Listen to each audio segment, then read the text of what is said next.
Hey everyone, welcome to another episode of Drifting on Purpose, where we explore the ebb and flow of the uncertainties of life and how to authentically navigate them. We are your host, Addie, and I'm Azriel, and our mission is to cultivate a community of deep thinkers looking to take the path less traveled to uncover their true selves. topics range from authenticity, overcoming challenges, and finding your purpose, and so much more. And we can't wait to share our conversations with you, our community, and our stories. Be sure to like and subscribe and follow along with us. Thanks so much for being here. Your support is deeply appreciated. It sure is.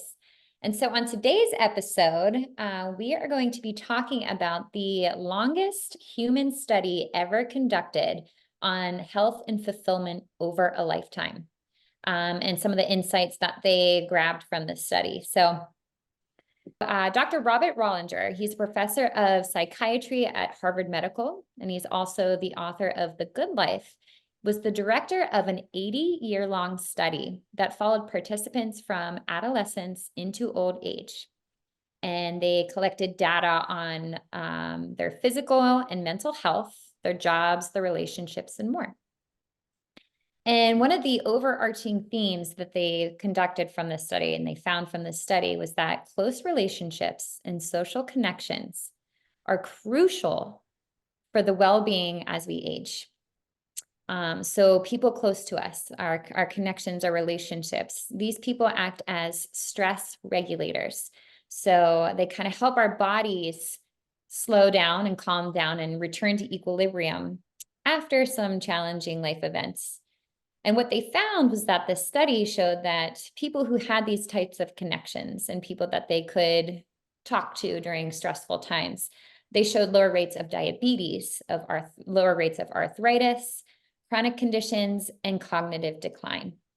So today we're talking about really the importance of connection in human relationships. Amazing. And I'm going to bring up, just to coincide with this, in my own kind of studies and research, when Addie brought up this topic, I was like, oh, this reminds me of Barbara Fredrickson and her book, Love 2.0. Barbara Fredrickson is one of the world's leading positive psychologists. For the last 2 decades, she's been exploring the science of positive emotions like joy, gratitude, amusement, and hope.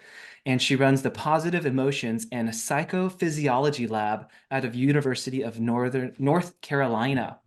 And in her book, this quote is really connected to what Addie just brought up. And I'm just going to read it here. It says, "Love is our supreme emotion. Its presence or absence in our lives influences everything we feel, think, do, and become.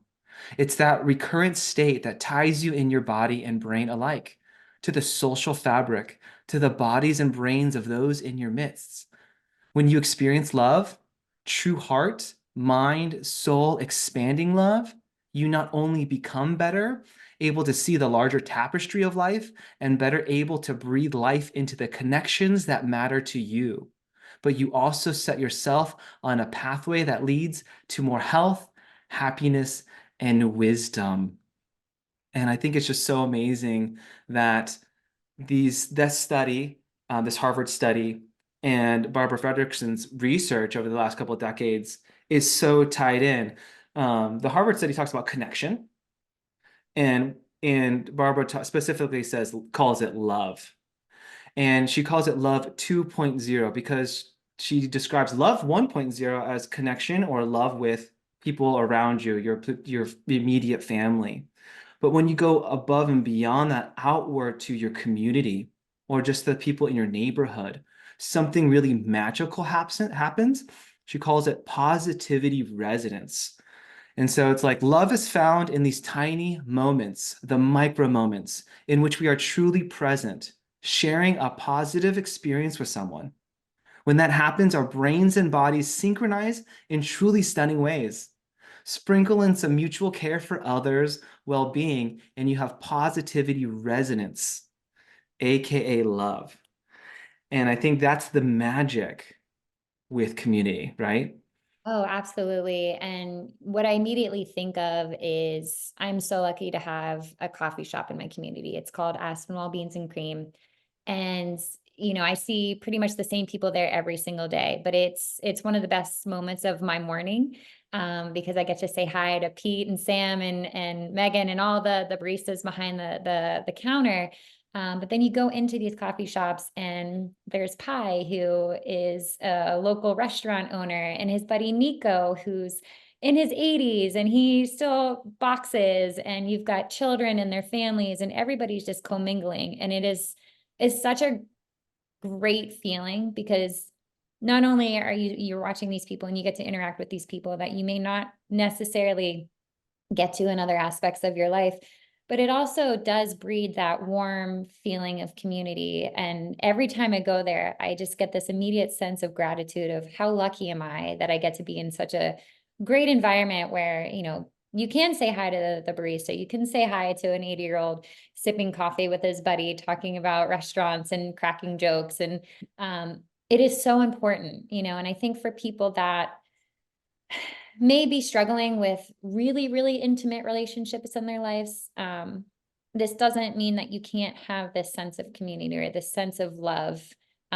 through these micro experiences and micro interactions throughout your day. So, one thing that I think Waldinger mentions in his study is that these people that have cultivated these relationships, they're not just sitting back and waiting for somebody to come to their door or somebody to show up and just say, like, I want to be your friend. They're very proactive about it. They're proactive about making plans with friends, or they're proactive about going to their coffee shop, or being social to a point where you're getting out and you're talking to people. And so, when I do think of introverted people or shy people who may be struggling with this, or I do feel for them, but I think just showing up to your coffee shop and maybe you sit there for, an hour or two, a couple of days of the week. Maybe you work there, you bring your laptop and you start to smile and you start to interact. You are going to feel that ripple effect of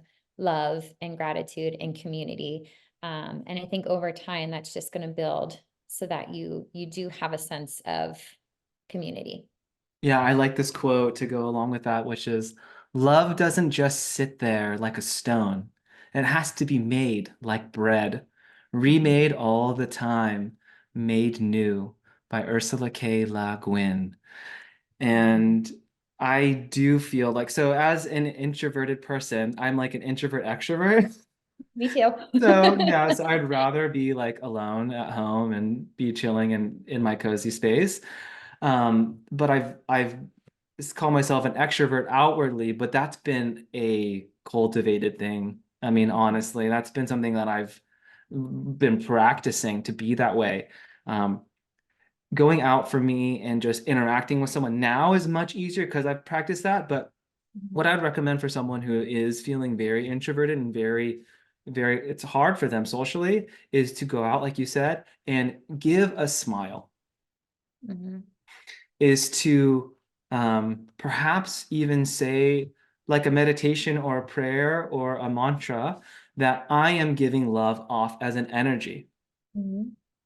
And going outside, going out of your home in public space and saying, I'm giving love off as an energy, and giving that and showing it with with your face, and just having that interaction. If you're too afraid or it's too much, a big gap to actually say, hello, I'm so and so, nice to meet you, start there.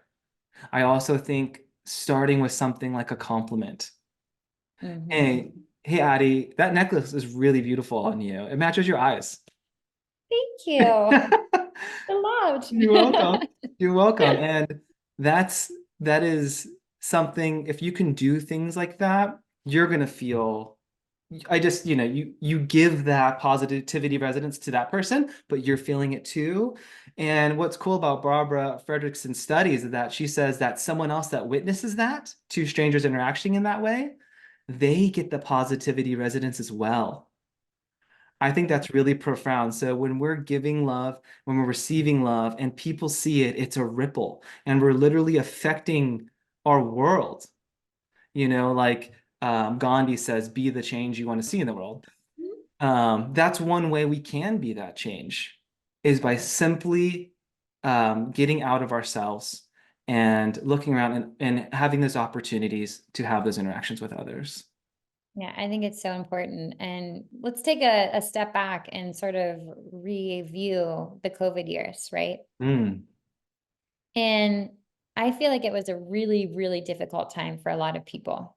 And I think one of the reasons was because we were so isolated. We weren't working in community. We weren't sending our kids to school.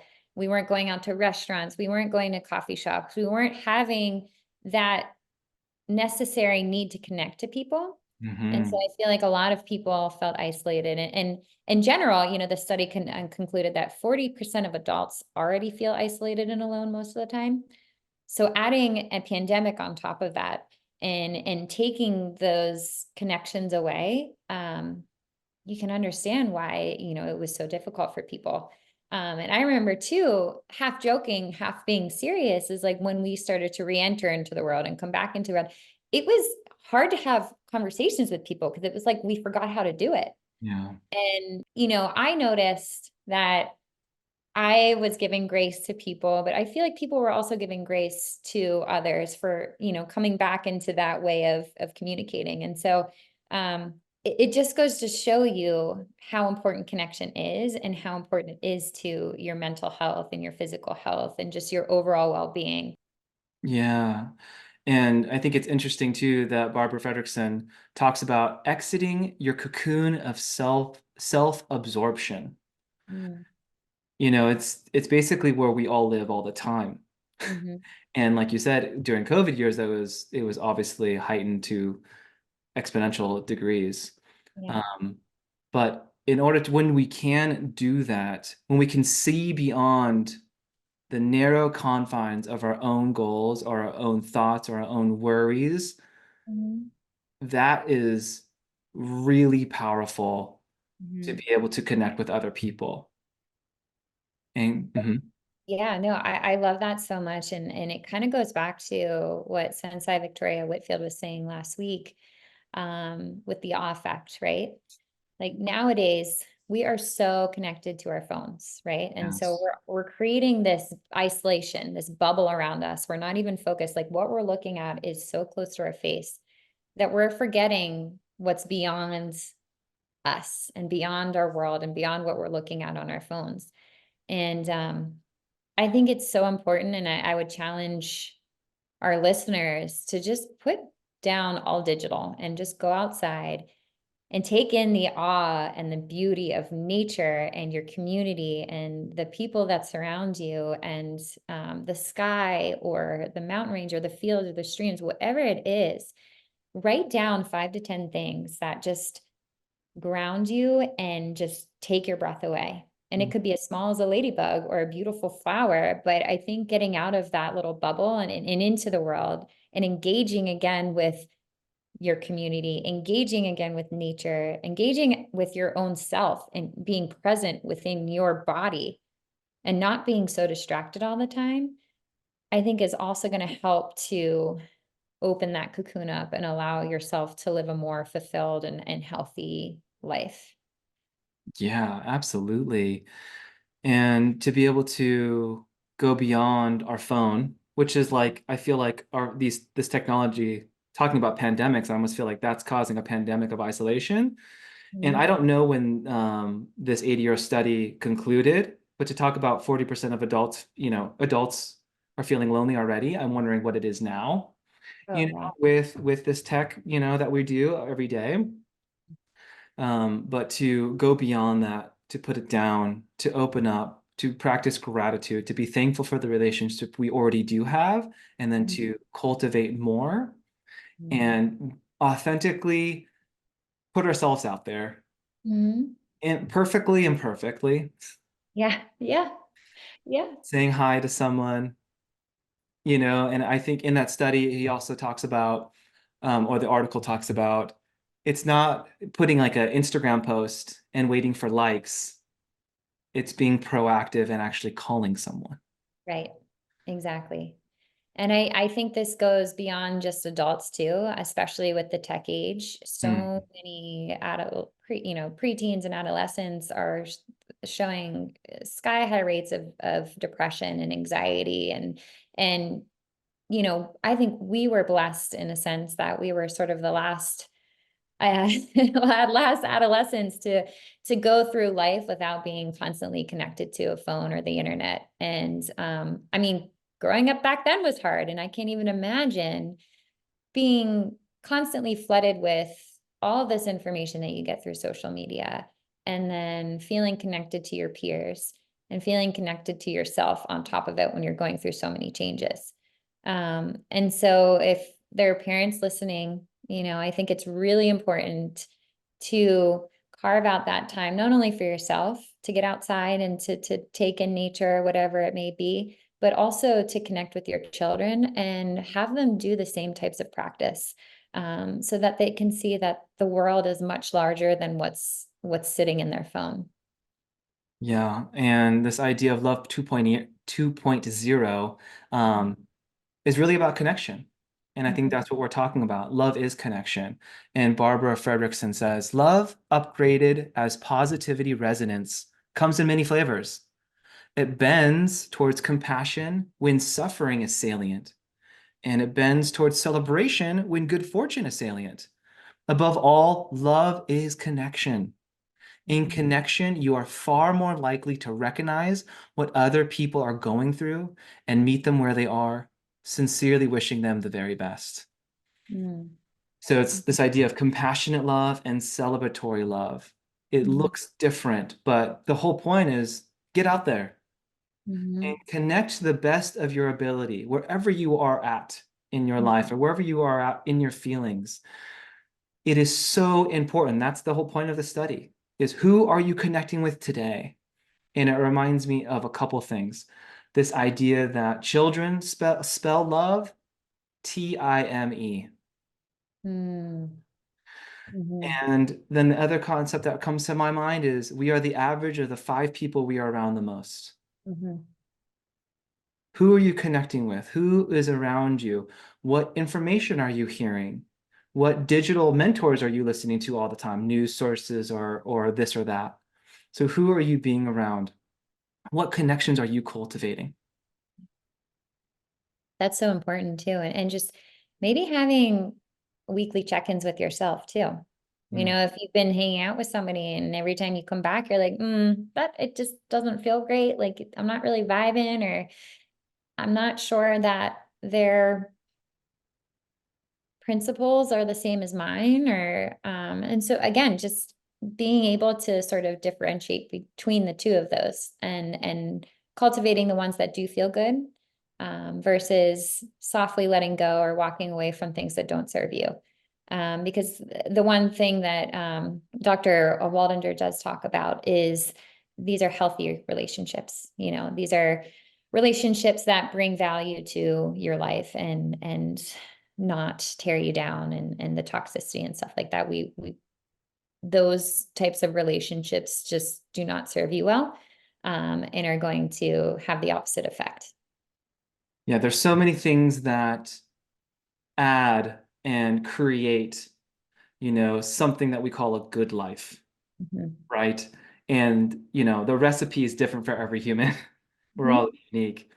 But what this 80-year Harvard study is showing is that one of the most important things, and I think that's what we want people to hear, is that the connections you create with the people around you and your community are going to help you feel joy, Mhm. feel alive, to feel more purposeful and whole. So really consider, who are you spending time with?